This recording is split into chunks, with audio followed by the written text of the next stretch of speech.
الحمدللہ رب العالمین والصلاة والسلام علی سید المرسلین۔ آج لوگوں کی ایک تعداد ہے جو نمازیں بھی پڑھتی ہے، روزے بھی رکھتی ہے، عبادات بھی خوب کرتی ہے، صدقہ و خیرات بھی خوب کرتی ہے، لیکن اس کے ساتھ وہ لوگوں کو تکلیف پہنچاتے ہیں، اللہ کی مخلوق کو پریشان کرتے ہیں۔ ان کی دی گئی تکلیفوں کی وجہ سے ان کی ہمسائے پریشان ہوتے ہیں، ان کے رشتہ دار پریشان ہوتے ہیں، ان کے عزیز و اقارب پریشان ہوتے ہیں۔ دیکھیں، ایسا نہ کیا کریں۔ حضور صلی اللہ علیہ وآلہ وسلم نے ارشاد فرمایا کہ جس نے کسی مسلمان کو تکلیف دی وہ ایسا ہے کہ گویا کہ اس نے مجھے تکلیف دی، اور جس نے مجھے تکلیف دی وہ ایسا ہے کہ گویا اس نے اللہ کو تکلیف دی، اور جس نے اللہ کو تکلیف دی تو اللہ اسے عذاب میں گرفتار فرمائے گا۔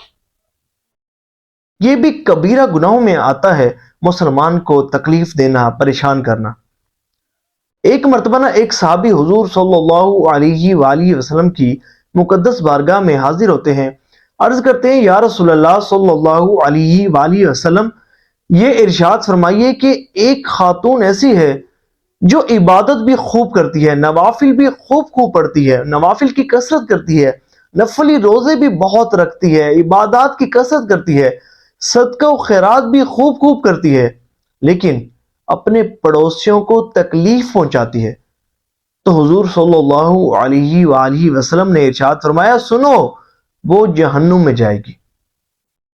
پھر ان صحابی نے عرض کیا یا رسول اللہ صلی اللہ علیہ وآلہ وسلم، ایک خاتون ایسی بھی ہے جو زیادہ نوافل تو نہیں پڑھتی، جو زیادہ نفلی روزے تو نہیں رکھتی، صرف فرض نمازیں پڑھتی ہے، فرض روزے رکھتی ہے، اور زیادہ صدقہ و خیرات بھی نہیں کرتی، صرف تھوڑا سا پنیر صدقہ کرتی ہے، لیکن یا رسول اللہ وہ اپنے کسی بھی پڑوسی کو تکلیف نہیں پہنچاتی، اس کی زبان سے، اس کے جسم سے مسلمان محفوظ ہیں۔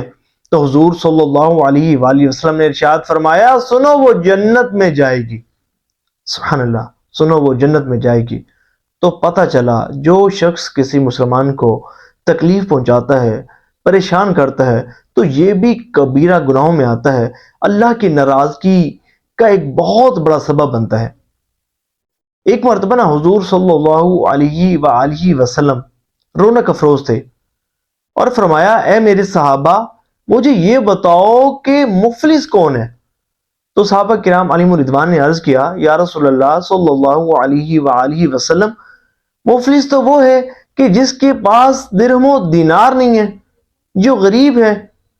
تو حضور صلی اللہ علیہ وآلہ وسلم نے ارشاد فرمایا، میری امت کا مفلس وہ ہے کہ جو بروز قیامت آئے گا تو بہت زیادہ نیکیاں لے کر آئے گا، کہ اس نے نمازیں بھی پڑھی ہوں گی، روزے بھی رکھے ہوں گے، نفلی عبادات بھی خوب کی ہوں گی، کثیر عبادات وہ لے کر آئے گا، اس کا نامہ اعمال نیکیوں سے وزنی ہوگا، لیکن اس کے ساتھ ساتھ کسی مسلمان کو تکلیف پہنچائی ہوگی، کسی پر ظلم کیا ہوگا، کسی کو مارا ہوگا، کسی کو پیٹا ہوگا، کسی کا خون بہایا ہوگا، کسی کو گالی دی ہوگی، کسی پر تہمت لگائی ہوگی، کسی پر بہتان باندھا ہوگا، کسی کو پریشان کیا ہوگا، تو جب وہ شخص بروز قیامت آئے گا تو جن لوگوں کے اس نے حقوق پامال کیے ہوں گے ان کو بھی بدلہ دینے کے لیے بروز قیامت لایا جائے گا۔ اب کیا ہوگا؟ اس کی نیکیاں ان کو دی جائیں گی، اور نیکیاں دی جاتی رہیں گی۔ ایک وقت آئے گا کہ اس کا نامہ اعمال بالکل بلینک ہو جائے گا، اس کے نامہ اعمال میں ایک بھی نیکی نہیں بچے گی۔ پھر کیا ہوگا؟ ابھی بھی لوگ موجود ہوں گے کہ جس کی اس نے دنیا میں حق تلفیاں کی تھی، تکلیفیں پہنچائی تھیں، مارا پیٹا تھا، خون بہایا تھا، ان کے حقوق پامال کیے تھے۔ اب کیا ہوگا کہ ان کے گناہ اس کے سر لادے جائیں گے اور اس کو گھسیٹتے ہوئے جہنم میں ڈال دیا جائے گا۔